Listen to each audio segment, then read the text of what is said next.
School ముందు పరిసరాలు ఉంచకుంటే శుభ్రంగా ఈగలు దోమలు వచ్చిచ్చారు అమ్మలగన్న అమ్మల ఈగలు దోమలు వచ్చి ఆలే అనుకోండి. అవేం చేస్తాయంటే వైరస్ కారణం, రోగాలకు కారణమై అవే వచ్చి అన్నం మీద ఆలుతాయి. అదే మనం ప్రశాంతంగా వదిలేసేస్తాం. నెక్స్ట్ డే వామిటింగ్స్, మోషన్స్ ఇవన్నీ వచ్చేస్తాం. కాబట్టి ఈగల దోమలు ఏం చేస్తాయంటే మనిషి ప్రాణానికే ఎసరు పెట్టేటటువంటి స్థాయికి దిగదారిపోతాం. కాబట్టి దేన్ని కూడా వేస్ట్ చేయకుండా మనం నీట్గా ఉపయోగించాలి. ఇందాక టీచర్లు ఎవరు మాట్లాడతారు, ఎవరు మాట్లాడలేదు. మీరు స్కావెంజర్స్ ద్వారా కానీ మా స్కూల్ నీట్గా చేసేలకు కానీ ఎవరైనా మీరు చెప్పదలుచుకుంటే మీరు ఒకసారి మీ స్కూల్లో ఎట్లా జరుగుతా ఉంది మీరు కూడా 2 నిమిషాలు మాట్లాడితే బాగుంటుంది. టీచర్లు పెట్టుకోవాలి. తర్వాత వీటిని వాడే విధానం కూడా మీకు ఎప్పుడు అవి వాడినా సరే మాస్క్ పెట్టుకుని వాడాలి. మీరు ఒకవేళ యాసిడ్ ఈ గ్లౌజెస్ లేకుండా చేతుల మీద పడ్డాయనుకోండి, చేతులు మొత్తం తెల్లగా అయిపోతాయి. తర్వాత స్కిన్ పాడైపోతుంది. అందుకని గ్లౌజులు పెట్టుకున్న తర్వాతనే యాసిడ్ వేయాలి. ఈ యాసిడ్ తర్వాత ఇవి కూడా ఒకేసారి 10 టాయిలెట్స్ అనుకో మన దగ్గర. ఈ బాటిల్ సరిపోదు సార్ అని ఒకటేసారి నీళ్ళు పోసినట్లు పోసేసి ఇంటికి వచ్చినాం అనుకో, ఏం నింపేయాలమ్మా మనం నిప్పించినా సార్ అంటాడు. మీరు నీళ్ళలో పోయాలి. ఒక 2 మూతలు నీళ్ళలో పోసి ఆ బకెట్ నీళ్ళలో ఒక 2 మూతలు పోసి వాడుకోవాలి. డైరెక్ట్ దీన్ని పోయద్దు. డైరెక్ట్ దీన్ని పోస్తే అంటే ఆరిపోతుంది. ఎట్లా ఆరిపోతుంది? రోజొకటి ఆరిపిస్తారా?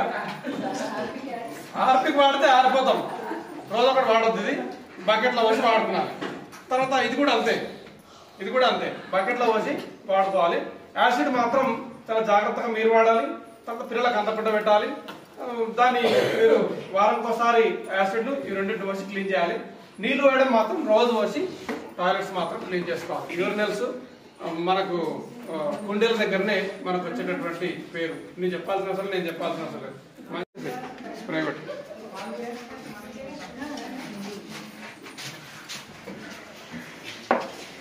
కొంచెం వాళ్ళ టీచర్ వెళ్ళిపోతే ఇక్కడ చేరి వాళ్ళకి మూట పెడితే మళ్ళీ వాళ్ళు పర్సన్ కావాలి.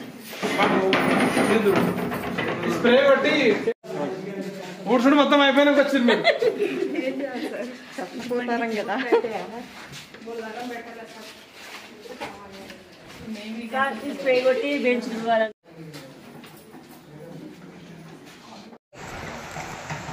అసలు ఇట్లాంటి ఒక ప్రోగ్రామ్ ఇప్పటి వరకు ఎప్పుడు పెట్టలేదు. అంటే ఈ సమ్మర్ మొత్తం కూడా మేము ట్రైనింగ్స్లోనే ఉన్నాం. టీచర్లం కానీ అందరం కూడా ఈ సమ్మర్ అంతా ట్రైనింగ్స్లోనే ఉన్నామన్నమాట. స్కూల్ రీఓపెన్కి ముందే అంటే గవర్నమెంట్ ఎంత చిత్తశుద్ధితో ఉందో ఆలోచించారు.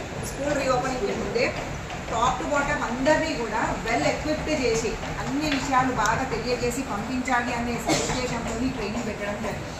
ఈరోజు సైమల్టేనియస్గా ఒక CCHకి మళ్ళీ తర్వాత కాంప్లెక్స్ సెక్షన్స్కి కూడా మీటింగ్ జరుగుతుంది.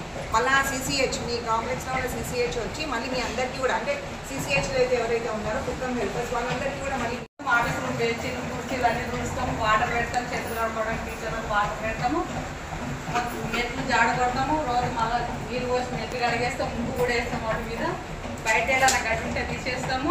చెట్లకు నీరు పోస్తాము, చెట్లలో గడ్డి విస్తాము. బయట గేట్ బయట కూడా ఉపయోగిస్తాము. ఏ ఒక్కటి ఉన్నా కానీ ముగ్గురం కలిసి వేసుకుంటాం నీట్గా. మాది 10 గంటల 11 గంటల వరకు మొత్తం పని అయిపోతుంది. కాసేపు కూర్చుంటాం. మళ్ళీ మధ్యాహ్నం లంచ్ పెడతాము. మళ్ళీ లంచ్ పెట్టిన తర్వాత జాడు కొడతాము. మళ్ళీ వినాయక వేసి డేటాయిల్ వేసి మంచిగా ఫ్లోర్ అంతా మాపు కొడతాం. మాపు కొట్టి మళ్ళీ తిండి నీట్గా ఎండ పెట్టేసి మళ్ళీ పోయేటప్పుడు తీసి లోపల పెట్టేసి మళ్ళీ అన్ని తాళాలు వేసుకొని ఒక శుభ్రంగా తీసి తాళాలు వేసుకొని పోతాం. పొద్దున వచ్చి మళ్ళీ టీచర్లు వచ్చేసరికి మళ్ళీ కేర్ తీసుకొని మళ్ళీ తాళాలు వేస్తాం. అయితే మేము అక్కడ వేసుకుంటాం.